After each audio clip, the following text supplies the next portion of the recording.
हमने संसार में जो भी आनंद पाया है वो क्षण मात्र का। रसगुल्ले में आनंद तब तक है जब तक पेट नहीं भर जाता, पेट भरा तो रसगुल्ले में आनंद नहीं है। भोजन का आनंद तब तक है जब तक भूख हो, पानी का आनंद तब तक है जब तक प्यास हो। स्त्री और पुरुष में भी आनंद क्षण मात्र का है। पुत्र के मिलन में माँ अपने बेटे को गले से कब तक लगाएगी? 1 मिनट तक चिपकाएगी, 2 मिनट तक चिपकाएगी, 5 मिनट तक चिपकाएगी, 5 मिनट बाद बोल देगी जा खेल। थोड़ी छाती से लगाई रहेगी, जा खेल। अरे माँ अपने बेटे को गोद में लेगी, कितनी देर लेगी? उसे आनंद आता है पुत्र को गोद में लेने में, पर कितनी देर लेगी? माँ अपने बच्चे के गालों को कब तक चूमेगी? 2 बार चूमेगी, 5 बार चूमेगी, 50 बार चूमेगी, फिर तो तार के रख ही देगी। संसार का हर सुख जो है क्षणिक है, चाहे माँ पुत्र का हो, चाहे पति पत्नी का हो, चाहे खाने का हो, चाहे सोने का हो। हम खूब सोएं, खूब आनंद आएगा, पर वो भी क्षणिक है। नींद खुली फिर नींद नहीं लगती, अब जागते रहो, करवट बदलते रहो। ये जो आनंद है क्षणिक आनंद है, इसे बड़ा करना हो तो क्या करना पड़ेगा?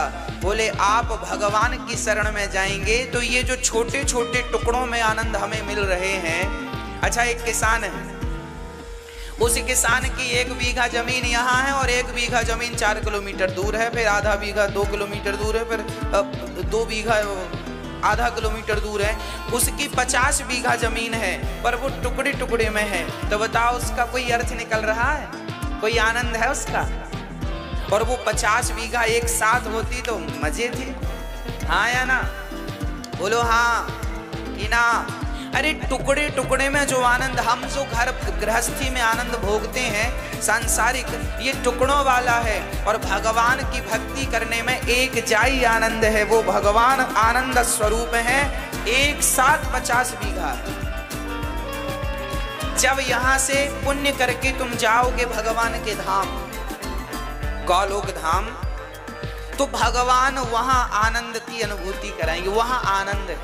ये संसार सागर है, इस संसार में आनंद टुकड़ों में है। अच्छा, आप बताओ, आपके परिवार में, आपकी गृहस्थी में 3.5 घंटे हम आपको रोज कथा सुनाते हैं 7 दिन तक, और आप जब से सुनते हैं जब तक आरती नहीं हो जाती तब तक आपको आनंद का अनुभव होता है, हाँ या ना? कथा में इतना लंबा आनंद संसार में आज तक आपने किसी भी सब्जेक्ट में पाया हो तो मुझे बताओ। 3.5 घंटा आप कथा नित्य सुनते हैं, आपको 3.5 घंटा पता नहीं चलता, मतलब आनंद की अनुभूति होती रहती। आनंद आ रहा इस कथा में, इस प्रसंग में, इस दृष्टांत में, इस भजन में आनंद आ गया।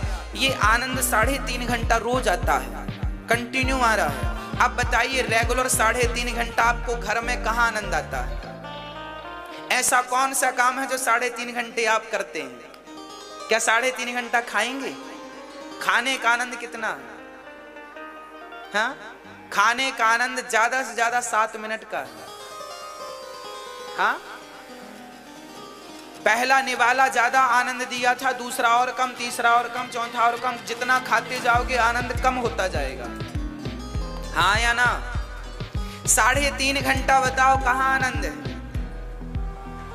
कहीं नहीं, ना तो पत्नी में, ना पुत्र में, ना परिवार में, ना कहीं। मेरी माँ 3.5 घंटा आनंद केवल इस संसार सागर में कथा में आनंद है। देखिए, जिनकी कथा में रेगुलर 3.5 घंटा का आनंद है, जब हम पुण्य करके भगवान के दर पे जाएंगे, द्वार पर जाएंगे, तो वहां वह आनंद, जिस आनंद को हमने यहाँ टुकड़ों में पाया है, वही आनंद से करोड़ों गुना आनंद परमात्मा गौलोक धाम में, साकेत में, बैकुंठ में हमें वो नित्य आनंद प्राप्त होता है।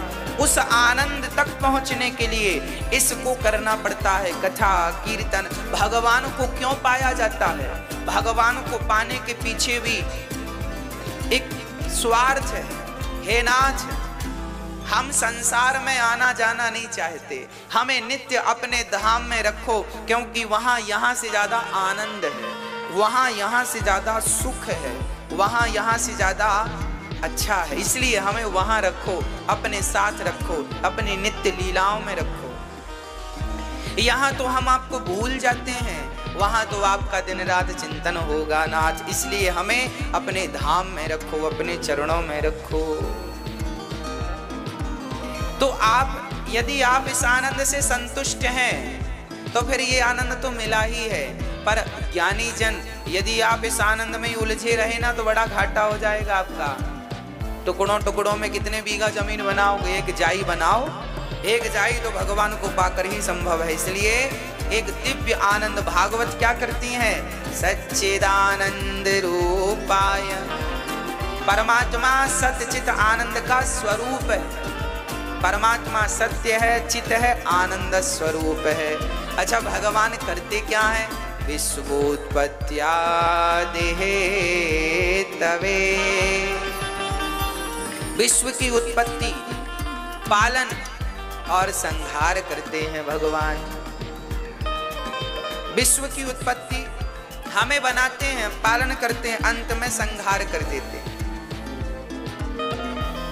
भगवान का काम है दुनिया को बनाना, भगवान का काम है दुनिया को चलाना, और भगवान का काम है दुनिया का संहार कर देना। हाँ, अच्छा, भगवान की शरण में जाएंगे तो करेंगे क्या हम? बोले भगवान सारे दुखों से मुक्त कर देते हैं। तापत्रय विनाशाय, 3 प्रकार के दुख होते हैं। कौन कौन से? दैहिक, दैविक, भौतिक तापा, राम राज्य का हो नहीं व्यापा। 3 प्रकार के दुख होते हैं। कोई तन दुखी, कोई मन दुखी, कोई धन बिन रहते उदास, थोड़े थोड़े सब दुखी, सुखी राम के दास। कोई तन से दुखी है, कोई मन से दुखी है, कोई धन से दुखी है।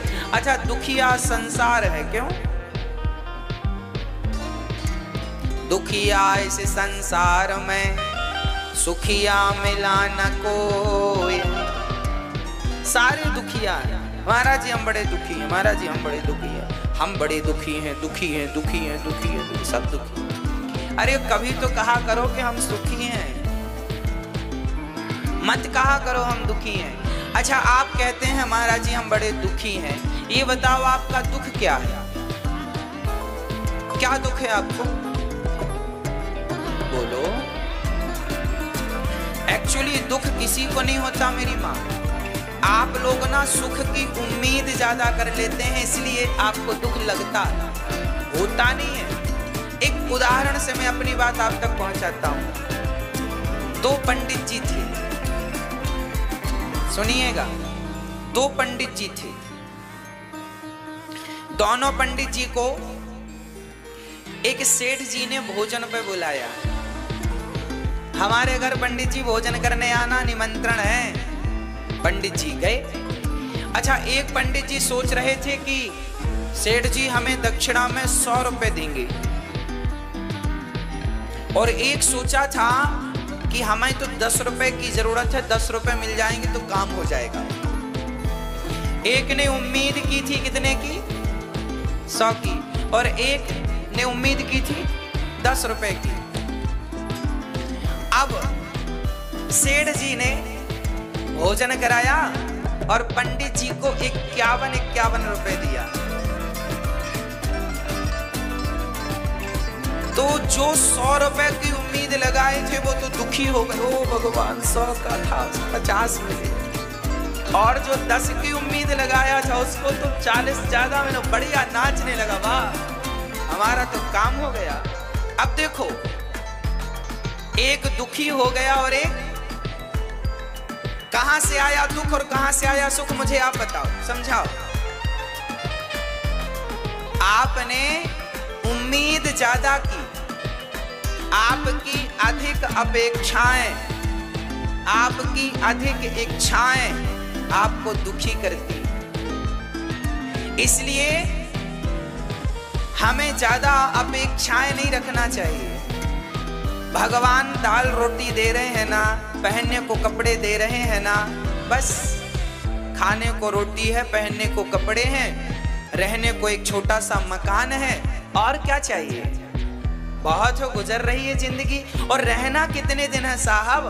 50, 60, 70, 80 साल की तो कहानी है। कहां ज्यादा रहना है?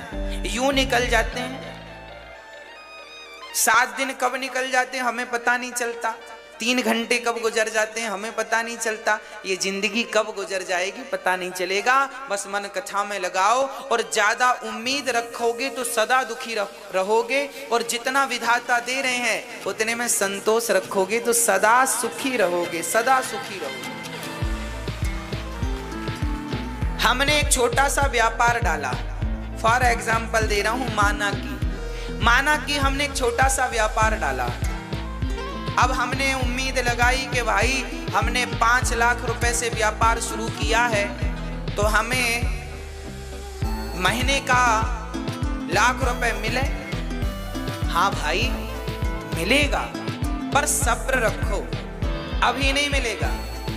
अभी तुम्हें 10,000 मिलेगा प्रॉफिट सब निकाल कर, तो रख लो, संतोष रखो। 20 मिल रहा है, संतोष रखो। 50,000 रुपए बच रहे हैं, संतोष रखो। लाख रुपए बचेंगे, उम्मीद ना तोड़ना, भगवान पे मेहनत करना मन लगा के, बस सफलता मिलेगी। हम लोग क्या है ज्यादा अपेक्षा रखते हैं। 5 लाख लगाए तो हमें लगता है 5 लाख महीने पे आना चाहिए। कैसे आएगा? पागल हो क्या? 5 लाख महीने की अपेक्षा रखोगे तो दुखी हो जाओगे। मेहनत बराबर करो, आएगा। 5 लाख भी आएगा, 10 लाख भी आएगा और 50 लाख भी आएगा, पर उस स्तर तक पहुंचने के लिए थोड़ा वक्त तो लगेगा, समय तो लगेगा।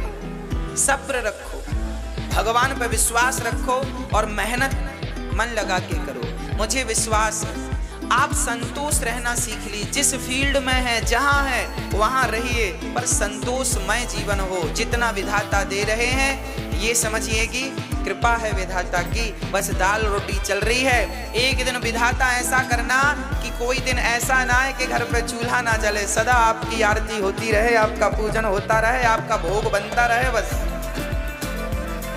आपका भोग रोज बनता रहे, प्रसाद रोज बनता रहे। आप खाओ और आपका दास खाए, आपका परिवार खाए। बस कोई साधु आ जाए, 2-4 लोग आ जाएं तो वो भी भूखे हमारे घर से ना जाएं। विधाता इतनी लाज रखना बस। बाकी तो देखो पैसों की तो कितना भी मिल जाए, हमारा एक कमरा भर जाए पैसों से और सोना चांदी से, तो भी यहाँ संतोष नहीं होता, तो भी इच्छाएं पूरी नहीं होती। रावण की हो गई थी क्या जिसकी लंका सोने की थी? जब उस महान पुरुष की उसकी नहीं हो पाई तो हमारी क्या होगी? हमारे घर तो मिट्टी के, उसका तो सोने का था। इसलिए भैया संतोष सबसे बड़ा धन है। बड़े बुजुर्ग संत कह गए हैं, दोहा गाए, आप याद कर लो।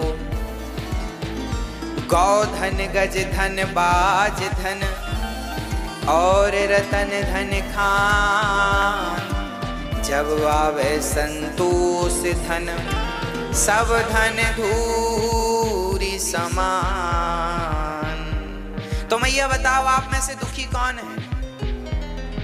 हाँ, आपकी बहू बहुत अच्छी है, पर आपको अपेक्षा है कि मेरी बहू बिल्कुल सीता हो। अरे बहू सीता हो जाएगी, पहले तुम तो कौशल्या बनो। खुद को कौशल्या नहीं बनना और बहू सीता हो जाए, कैसे हो जाएगी मेरी माँ? इतनी अपेक्षाएं ना रखा करो।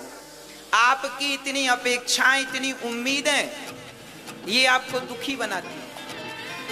अरे आपकी बहू जैसी है बढ़िया, औरों की बहुओं से आपकी बहू बढ़िया है। आपकी सास औरों की सास से बढ़िया है, बढ़िया। उसके अवगुण मत देखो, उसके दोष मत देखो, उसके गुण देखो। क्या अच्छाई है वो देख के अपना जीवन यापन करो। देखो दोष तो फिर सब में ही है। इस दुनिया में एक आदमी बताओ जिसमें दोष ना हो, बता दो कौन है ऐसा जिसमें दोष ना हो? सब में है, गुण दोष सब में है, अच्छाई बुराई सब में है। आपको क्या देखना है वो आप देखिए।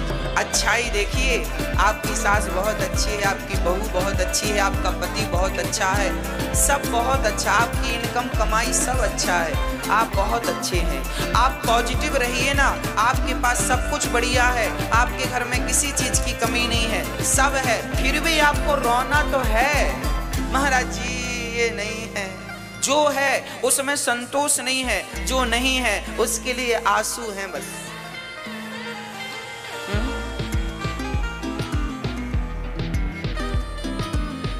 एक आदमी का एक पांव टूट गया, रोने लगा, हे भगवान एक पांव टूट गया, हे भगवान हमें लंगड़ा कर दिया। मैंने बुलाया यहाँ आओ। मैंने कहा जब दोनों पांव थे तब तुमने भगवान का धन्यवाद दिया? हे भगवान बहुत धन्यवाद, आपने पांव दिए, हम दौड़ते हैं, और अब टूट गया तो शिकायत करने आ गए? हाँ, अरे जब दोनों थे तब क्या धन्यवाद दिया? नहीं दिया। जब परमात्मा ने सब दिया था तब तो धन्यवाद नहीं दिया, अब कुछ कमी रह गई तो तुम शिकायत करने चले गए। इसलिए जो है वो बहुत ठीक है। यदि एक पांव नहीं है तो भी विधाता का धन्यवाद दो कि कम से कम एक तो है, एक तो है। हम यदि 1000 रुपए की साड़ी नहीं पहन पाते, 200 रुपए की साड़ी